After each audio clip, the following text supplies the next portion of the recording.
Halo semuanya, perkenalkan nama aku Anissa Bahar, mahasiswa jurusan Entrepreneurship di Universitas Bina Nusantara. Nah, pada kesempatan kali ini aku akan membahas terkait metode penting yang dapat membantu kita dalam menganalisis suatu masalah dan membantu kita dalam pengambilan keputusan yang lebih tepat. Nah, metode ini tuh namanya SOAR. Nah, metode ini tuh bisa kita praktekkan dalam kehidupan sehari-hari seperti pekerjaan ataupun riset. Yuk, mari kita bahas. Jadi sebenarnya SWOT itu apa sih gitu kan? Jadi SWOT itu tuh merupakan singkatan dari 4 langkah penting. Yang pertama adalah specific the question, yang kedua adalah obtain the data, yang ketiga adalah analysis the data, dan yang terakhir atau yang keempat adalah report the result. Jadi setiap langkah tersebut itu saling terhubung satu sama lain dan memiliki perannya masing-masing. Jika kita mengikuti arahannya dengan benar, maka kita juga akan mendapatkan hasil yang lebih efisien dan efektif. Kenapa sih SOAR ini tuh penting gitu kan? Nah, SOAR ini tuh penting karena membantu kita banget dalam mengambil suatu keputusan agar keputusan yang kita ambil itu tepat dan terarah gitu loh. Kita jadi lebih tahu langkah apa yang seharusnya kita ambil gitu. Prosedurnya itu kayak gimana itu juga lebih terarah gitu. Langkah pertama yaitu specific the question atau menentukan pertanyaan yang tepat. Nah, ini tuh penting banget karena memang dalam semua analisis itu memang dimulai dari pertanyaan yang tepat terlebih dahulu. Contohnya kayak misal ketika kita pengen tahu caranya gimana ningkatin penjualan produk X gitu kan.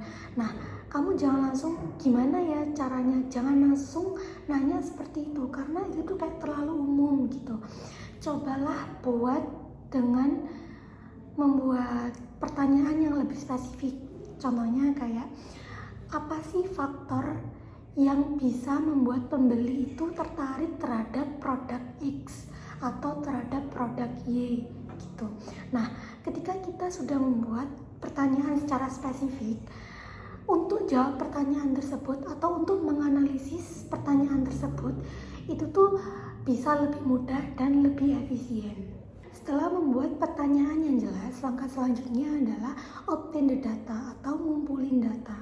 Nah, ngumpulin data ini tuh bisa dari berbagai cara, kayak misal dari survei, wawancara, terus atau bisa juga dari data yang sudah ada sebelumnya, kayak misal laporan, kayak gitu-gitu. Setelah kita dapat data yang kita mau, langkah selanjutnya adalah analyze the data atau menganalisis data tersebut. Nah, di sini itu menganalisisnya itu bukan tentang cara kita tahu terhadap data tersebut, bukan tahu cara kita membaca data tersebut, tetapi juga paham terkait data tersebut. Kayak misalnya data yang kita peroleh ternyata berupa angka, berarti kita memperoleh kesimpulannya itu dengan menggunakan statistik untuk melihat perubahan tren terhadap perbedaan antar grup gitu. Kalau misalnya datanya itu misal berupa feedback, berarti kita harus cari tahu kata kunci yang sering muncul di feedback tersebut. Intinya analyze the data ini kita harus benar-benar tahu terkait data tersebut memang bisa untuk menjawab pertanyaan tadi atau enggak gitu. Kita harus benar-benar paham terkait data tersebut. Langkah terakhir adalah report the result atau melaporkan hasilnya. Setelah kita menganalisis data tadi, kan kita udah tahu tuh, oh ternyata setelah menganalisis jawabannya itu kayak gini gitu.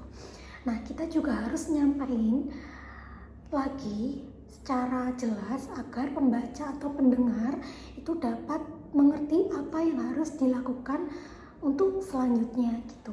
Kamu harus di report di result ini kamu harus menjelaskan hasilnya secara jelas gitu. Terima kasih sudah menonton videoku. Semoga apa yang aku sampaikan ini tuh dapat kalian praktekkan dalam kehidupan sehari-hari. Saya Anissa Bahar, sampai jumpa.